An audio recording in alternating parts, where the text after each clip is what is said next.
was a quick 27-hour jaunt from Montana, where I came from minus 24 Celsius. So it's really, really lovely to be here. Thank you for having me. I'm here to talk to you about the single mindset shift that helped me make over $1.5 million in the last 5 years. But before I get into that, I want to ask you a question. I want you to think about this as I go through this talk. What are you really good at? What could you talk about all day long that you just love to do? You go to coffee with a friend, what do you guys end up talking about all day? What are you passionate about? I started my career out of university in a Big Four accounting firm. I worked in the consulting practice, and it was in technology and security risk, so very different than becoming a health coach. And I actually really loved my work. I didn't love the work so much, I loved the people that I worked with. But the work I wasn't that passionate about, and I traveled a lot for my job. So I ended up in airports often, and I would always in the airport, I'd make sure I bought the nutrition magazines and the food magazines. And I'd always get on TripAdvisor and make sure I knew the healthy restaurants. I was so interested in food and nutrition.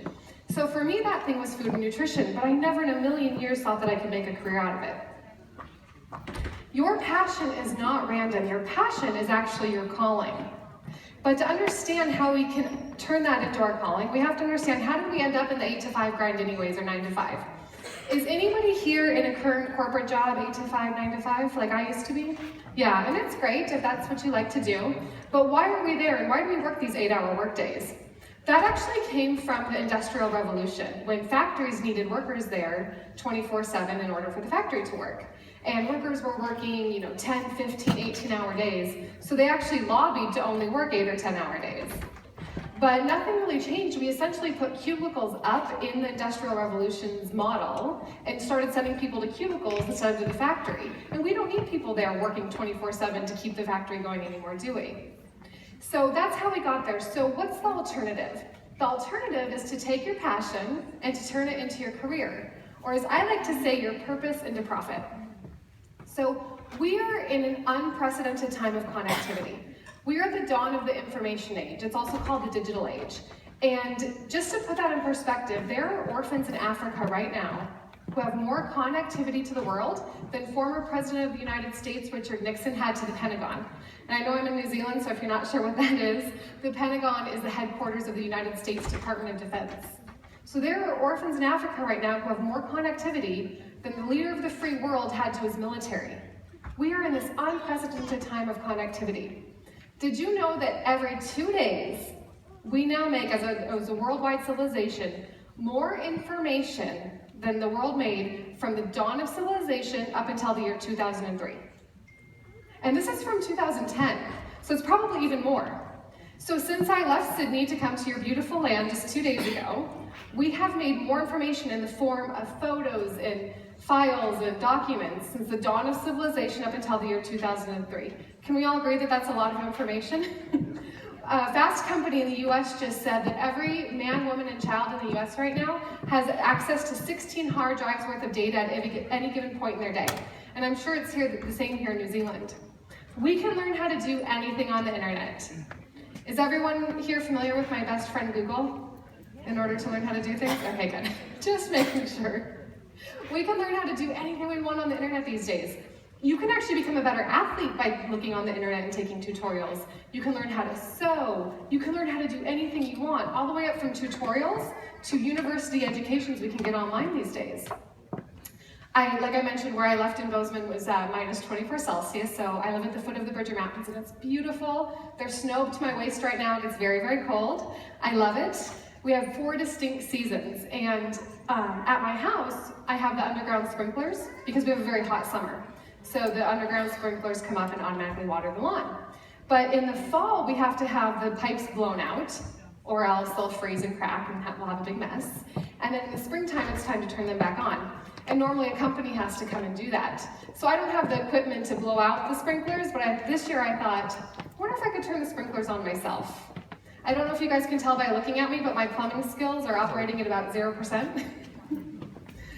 But I thought, oh, well, I can learn how to do this, because if I break it, somebody can potentially come and fix it for me. So anyways, I put the headlamp on. I get underneath of my house, I have a crawl space. So I opened the big thing, and I put the headlamp on, and I took my phone with me.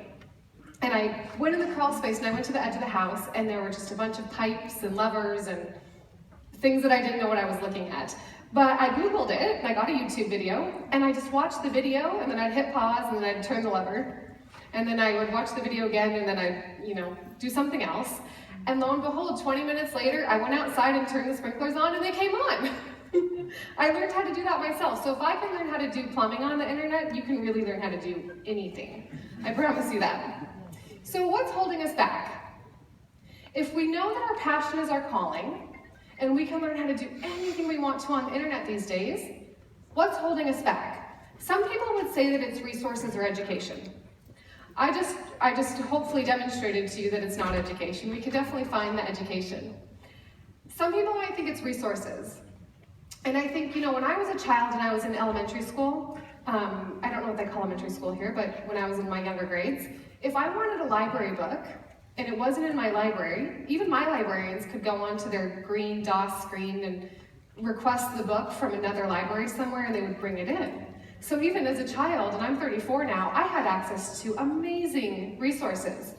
But when I look at my nephews right now, they're ages 2, 3, and 4, as they go through their education, they're going to have access to just about every single book ever written at their fingertips, digitally, at the drop of a hand. Can you imagine what your grandparents would think? Or your great-grandparents would think if you told them that they could have access to any book imaginable ever written. So it's definitely not resources, and it's definitely not education. What it is an upper limit. An upper limit is a problem that you don't even know that you had. I didn't know that I had one, and certainly when I heard about it, I thought, no, I don't do that, because we all think this. An upper limit is an inner temperature, an inner threshold that you set, usually as a child. You don't even realize that you do it. And you put a limit on the amount of love, creativity, and success you allow yourself to have. And as we start to approach the upper limit, we'll self-sabotage. We'll bring ourselves back down. Because we couldn't possibly have all of the things that we've ever wanted. In his book, The Big Leap, author Gay Hendricks talks about this. And if you haven't read this book, I so highly encourage you to read this. This is where I learned about the upper limit. And this was one of the biggest breakthroughs I've ever had. I was reading the book, and he's telling me about the upper limit, and I'm thinking, I don't do that, that's silly, why would anybody do that? Is anybody in this room thinking that right now? That's where I was. But I was committed to finishing the book, and I was doing one of the exercises, and I read a line, and it said, I cannot reach my full potential because, and the first thing that came to my mind was because there's a limited amount of success, so why should I get any of it? And that belief was buried so deep inside me that I didn't even realize it was there. And lucky for me, I knew in that instant that that wasn't true, because I had been raised to know that I make my own success. Somewhere along the line in school or society or somewhere along the way, I had picked up that belief and I didn't even realize that it was holding me back. It was like if there were coins, like there were only 100 success coins. So why of all the talented, amazing, smart people, and just the sheer number of people in the world, why would I get one of those coins? But then I realized, there's not a limited amount of coins. I make my own coins, and so do you. So how do you make your own coins? How do you create your own success? The first one is to shift from scarcity to abundance. Has anybody ever heard of the scarcity mentality or the abundance mentality? These are mentalities, and the best part about this is you actually get to choose which one of these you believe. Most people, the way society has wired us, we are in a scarcity mentality. A scarcity mentality tells us that there's not enough. That there's not enough customers, there's not enough success to go around. The thing about the scarcity mentality is it keeps us small. Scarcity wants you to feel small, and when you feel small, you feel negative, and it's kind of like this energy swirl that's pulling you down. And if you've ever been around somebody with a scarcity mentality, you know that they're probably going to pull you down with them. Has that ever happened to anybody? The alternative is the abundance mentality, and that's what I want to invite everyone here to believe in. The abundance mentality tells us that there's enough room for everybody. There's enough success, not because success is a limited pie or a limited amount of coins, it's because we create our own success. Now, you might feel yourself sliding back into the scarcity mentality, because the scarcity mentality wants you to stay there. It doesn't want you to leave. But every time you feel yourself thinking that, you can consciously make the shift and shift to abundance. When I started to believe that I made my own success and that there was enough to go around, everything shifted for me. Step number 2, you have to give yourself permission. I've done these types of talks all over the world, and I've coached thousands of people. And often women, a lot of men come to my stuff too, but I just tend to attract a lot of women, and a lot of very intelligent women, you know, PhDs and PharmDs and really smart street smarts and women that really know a lot. And the one common thing that I notice between all of them is they're waiting to be anointed. They're waiting to be told, okay, now you can be successful. Like there's this fairy godmother that's going to bop them on the head and tell them that they can be successful. I was waiting for that as well. And once I realized that I was the only person that could give myself permission for success, everything changed. One of my favorite teachings is from the author Marianne Williamson. She says, our deepest fear is not that we are inadequate. Our deepest fear is that we are powerful beyond all measure. It is our light, not our darkness, that scares us the most. We have to give ourselves permission to grow, to try new things, and actually to fail. Because if you're not failing, you're not trying hard enough. When I first started my direct sales business, I had the most brilliant idea that I was going to go talk to chiropractors. This was the best idea I'd ever had at this moment in time. I thought it was. And I made appointments and I went and talked to 30 chiropractors. I'd made these binders with colored copies and I was so prepared, and I put on my suit from Ernst & Young and I went to 30 chiropractors' offices because I thought surely one or two of them would say yes. Not one of them said yes. And that was a really important failure for me. It didn't mean that my business didn't work, it just meant that the way I was trying it wasn't going to work. You have to have failures.